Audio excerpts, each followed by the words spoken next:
Hello, this is Dr. Karen Midier, and I am so excited to be here today to be able to introduce you to the ideas that I have come up with for leaving your legacy in a non-financial way. And I will tell you, I had so much fun putting this together and am so excited about just what I can do for the future. It has really inspired me to move forward and even think about doing a course on this because this would be so much fun. So I thought I would start out by, other than sharing a little bit about me, I'm a licensed psychologist and life coach for seniors, and I help people plan and work on developing all the different things that help them live a productive and happy life as they approach retirement or when they are retired and are thinking of what other things they might do with their life, or maybe they might have another plan of finding some other work, a second encore career. All of those things are part of the kinds of services I offer as a coach, and I also work with people in counseling. So I've been doing this for as a psychotherapist for 45 years and a coach for over 20. And I specialized in seniors about 12 years ago when I had stopped working for a while in my late 50s and retired myself, or at least took a 3 year sabbatical doing something totally different, and then decided I really missed some of the work I had done in the past and decided to come back in and start my career over again and had to restart my idea on what I was going to do. And I worked in a nursing home and decided that that was going to be my next phase. And the stories that I had from all my different clients and hearing about their lives and honoring that was something that to this day, it has made such a huge difference in my life that I have focused on working with seniors, only seniors pretty much, and helping them have their stories heard with me, both in my psychotherapy practice and in my coaching practice as we move forward in looking at other things in the last third of your life. So I was going to start by reading. To get inspired for this today, I listened to the song. It was the Cats rendition from Barbara Streisand on Memories. And since it's probably not okay for me to play it, I figured I could say some of the words from the music. And it is every time I listen to it, it touches me. It makes me almost come to tears. But one of the things that it says is memory all alone in the moonlight. I can smile at the old days. I was beautiful then. I remember the time I knew what happiness was. Let the memory live again. And then later on, touch me. It's so easy to leave me all alone with my memory of my days in the sun.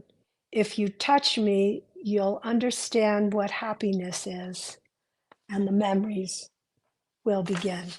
So that is, I think, a great introduction to one of the reasons why this is so important. If you think about why memories of your life are important, but it's also an important thing for you to be able to share some of those memories in many different ways with other people, your family, and sometimes your great grandchildren or great grandchildren. And I know firsthand that some of the most uh, important and emotionally tugging things that I've had is when my own dad recorded he was sick with melanoma, and he left what I now know as an ethical will. I had no idea what an ethical will was, and we'll talk about that a little bit later. But it was his thoughts and things that he wanted us to remember, not only about him, but also about how he wanted me and the rest of our family to honor and treat my mom, who was still alive and at that point taking care of him. So he did that. I still have it. I still listen to it, and it's a great, great um, memory that I have. And another one that happened was a video that my husband had taken at the time of my grandmother, where she was telling stories. They videoed her and we asked questions. She told us stories of things that we really didn't even know about. Um, Both her and my grandfather, who had away many years ago, and so sometimes when you do these things, you get these gems that you never even experienced. So I'm going to talk about today some of the reasons about the why, and then I'm going to look into about the how, and then also, I'm going to talk about the preparation that you can look at as you begin to think about what my legacy might be for my family. And, one of the things, some people say is, why me? What do I have to offer? I'm just a regular person. I kind of grew up, I raised my family. I didn't have a very exciting life and sometimes, but the reality is we all have things that we can share with our families. Uh, it could be anything from great opportunities where you and your grandchildren were cooking together, and you taught them about favorite foods. Looking at your history through cooking is one way to be able to look at a family legacy. I certainly know for me, the recipes that I have and the family dinners, in the Jewish culture, there's a lot of family activities around the Jewish holidays and all those family recipes and everything that has to do with food is a wonderful way to be able to have memories and share stories, and then also give somebody something that they can take. So, so there are many different ways that you can go about this. And one of the ways that I thought we might talk about it is through the lens of a life review. When I first started out in the 80s, early 80s, I began doing life reviews with people in senior centers. So I led a group for about 10 weeks and we did life reviews. We had people talk about their histories and their stories and the influences on their lives throughout. It was a exercise to help them get in touch with their own selves and to put their life in context. And so there are many different ways to go through life reviews, and there are books on it, and there are some interview styles that you can use where you ask yourself questions and you can write your answers for life reviews. And the other reason for looking at the issue of leaving a legacy is that we're trying to look at intergenerational kinds of connection. Think about it. One of the biggest problems we have is ageism, and where older adults feel like they're invisible, they're not important, they've lost their purpose in life. And so, looking at leaving a legacy is a way for you to document and share who you are, where you came from, the important things that have happened in your life, what has given your life meaning. And it's a way to share the wisdom of all your years. in a more structured way. So it is an opportunity to help people understand older adults, feel connected with older adults, and to dissipate some of the views that we have about who older adults really are. Part of what people do is they have this vision because aging has changed throughout the years. We are still on a new path now where people are living so much older, much and for much longer. And so, since we are now preparing not just to end our lives in our 60s and our early 70s, we're looking at 80s, 90s, 100. I think we just lost the world's oldest woman this week. She was 118. Now, most of my clients are saying, I don't want to live that long. And I think it would be quite the challenge as you get, quite a bit older. But there are a lot of people who are older, who are vibrant, who do have their cognitive abilities. And we continue to work on how to have people continue to live life in their best ways as they get older. And this is one of the things that you can do to help you. It gives you a project to do. There are many different ways that you can do it. And it also is an intergenerational opportunity with your children, grandchildren, and great grandchildren so that you have something that you can do with them, they can do with you, especially around the technology, and they will learn an awful lot about your life and where they came from. When my kids were in middle school, I remember they did a family tree. And in the family tree, you identified everyone. These days we have, ancestry.com, but back then we didn't do anything much, or maybe it was in existence, but I certainly didn't do anything much with that. I do know I have some relatives that have. And in this family tree, you find out about, when people lived and when they died and where they came from.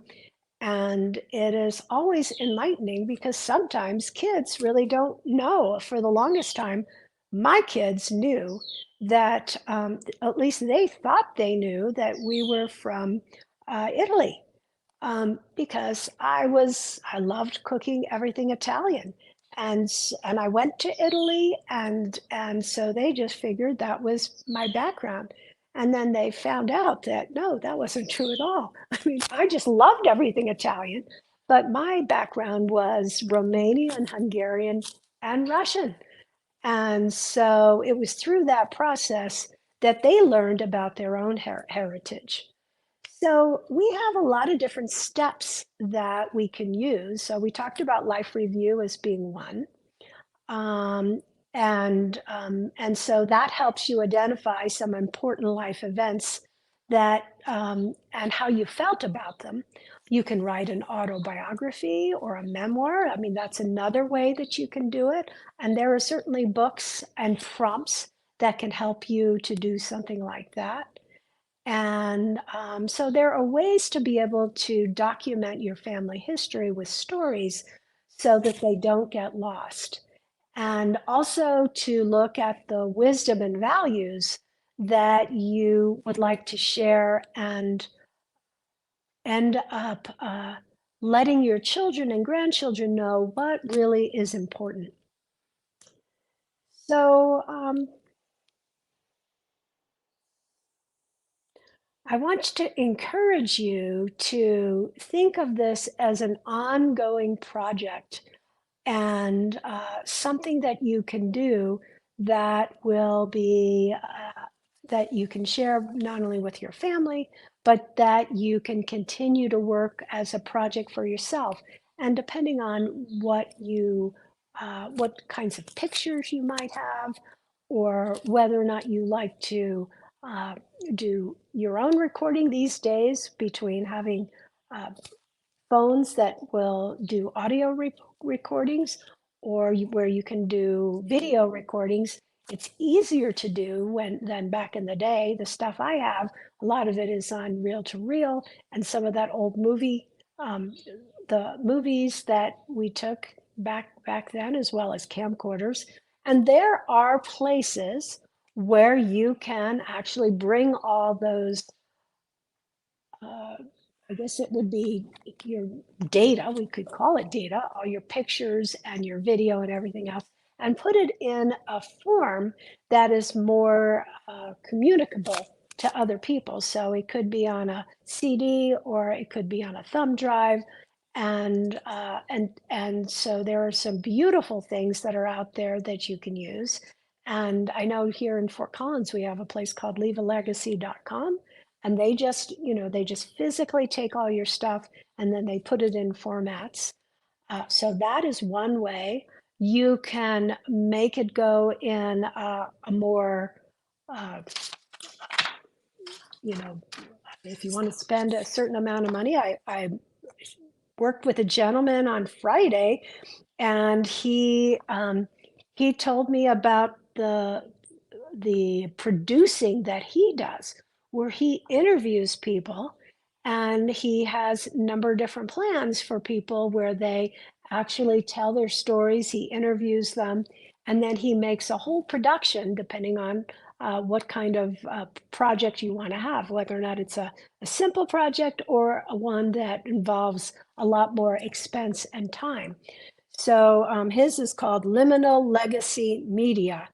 And it says, helping our elders document their life stories through oral histories and audio memoirs. And his name is Daniel Powell.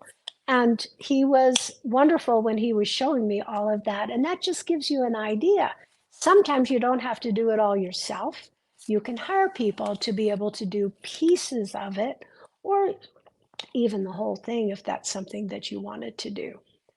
So I think part of what you need to understand is that you have a lot of personal stories that you can share about your own life and your own challenges and important lessons that you've learned and memories that have shaped who you are.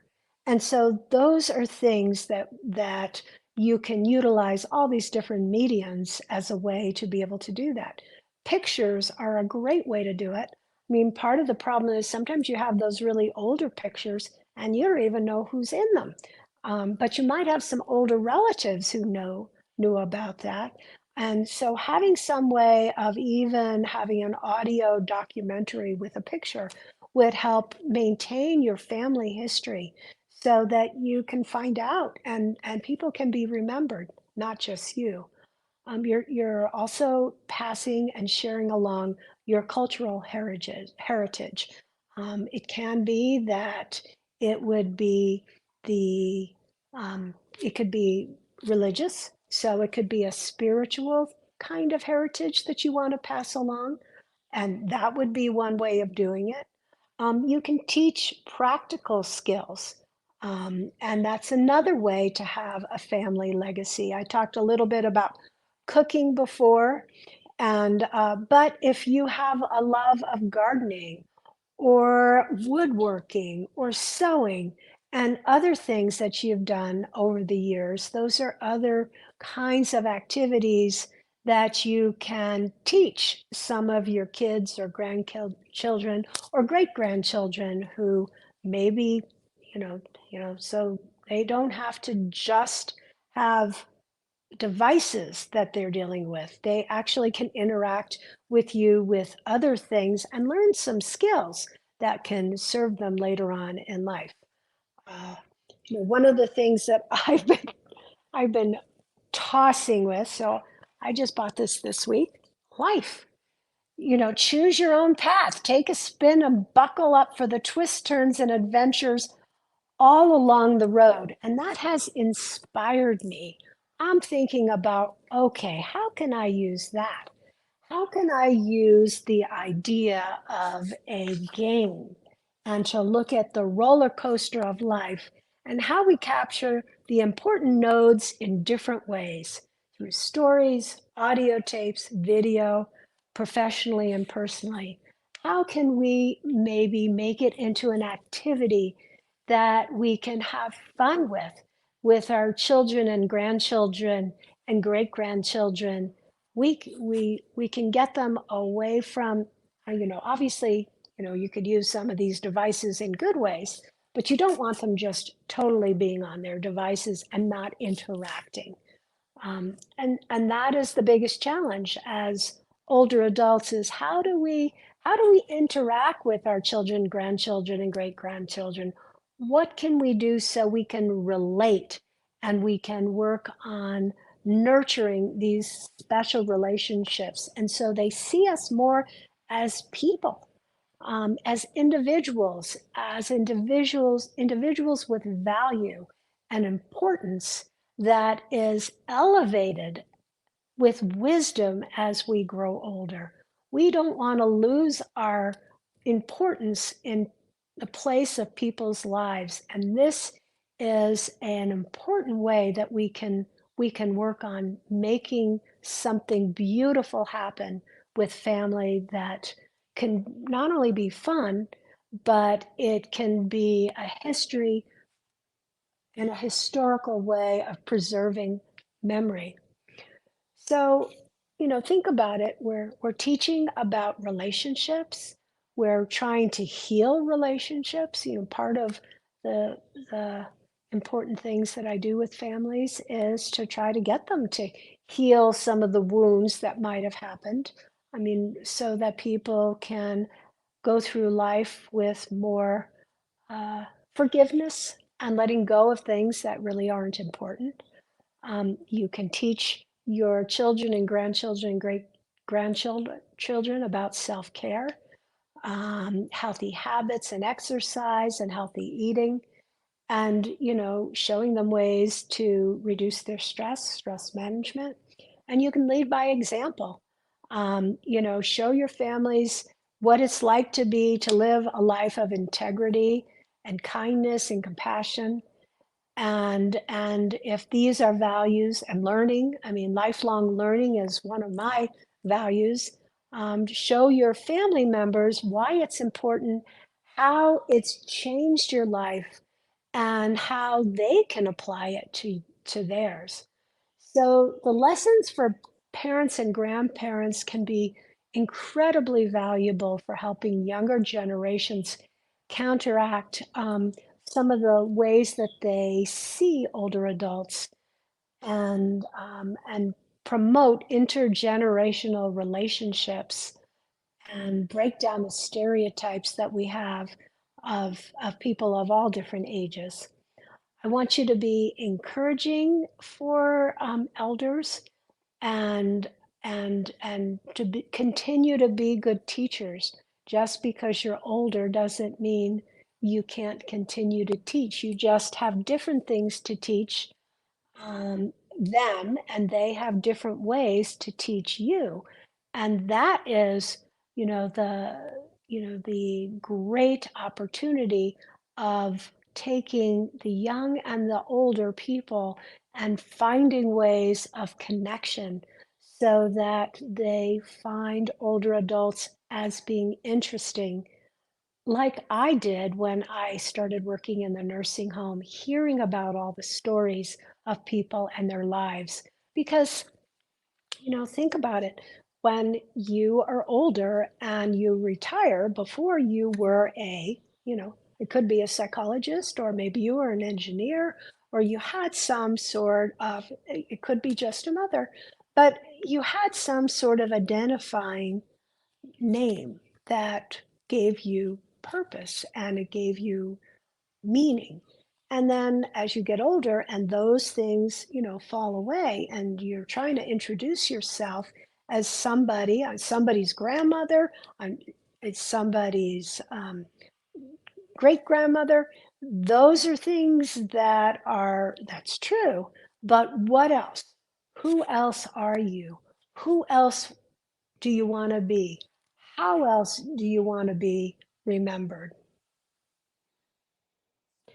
So, a lot of the things that you can think about are, what are the proudest accomplishments that you had in your life? Um, when we talk about developing, I talked about it earlier, an ethical will. I mean, that is a whole topic in and of itself. There are books written on that. And ethical wills put your values down on paper. Um, these are the things that you can do. What values are most important to you throughout your life?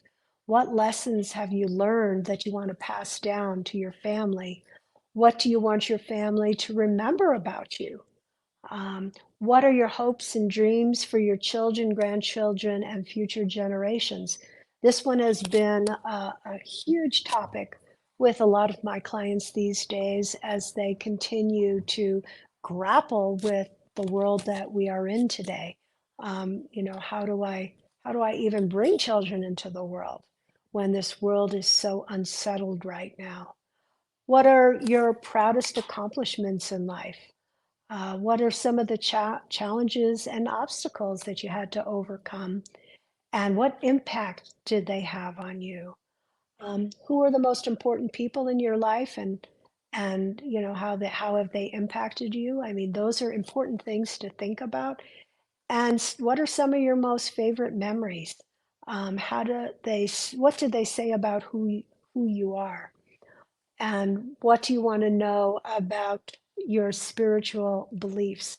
So all of those things are important things that you can begin to think about as we look at the kinds of things that are out there. I mean, there is something called familycookbookproject.com. It's a great program where not only can you put your recipes in, but each family member can, add their own recipes, and then you can create this family cookbook that you can either distribute to your family members either online, or you can actually create a book that you can give to other people. That's one idea. I talked about the stories that you can create in audio. Some can be just very simple, where you just have somebody record you and ask you questions, and then just have you do I don't know, whatever those files are called, the audio files. You can tell how technically uh, uh, can I am not as I am more challenged with technical things sometimes than I appear to be, but I certainly know there are ways to do that. I do rely on people. I will purchase services if I don't know how to do it myself. I think it's important for us to recognize that we don't have to know all the technology ourselves. We can purchase certain things, or we can have our children and grandchildren help us, so that we don't have to, take on this huge task by ourselves, and we can have fun with it. That is what I want you to, take away from this, is that there are important lessons that we have, and important things that we have in our heart that we want to share. And there's never one way of doing it. And even if you just do one tape, well, obviously it wouldn't be a tape anymore, but it would be an audio recording of your thoughts on something. And just like I'm doing right now, you can just do something like that, and having your family audio record it, or doing a video, and you can interview your grandparents or your mom or your dad. And I was talking with my daughter today. She was going to go see her grandmother. And I said, "Well, what do you have about grandma?" I says, "I'm doing this talk today. Maybe you need to interview her." So talk with all your family members. Let them know that everyone can have a piece in this. Not one person needs to do it.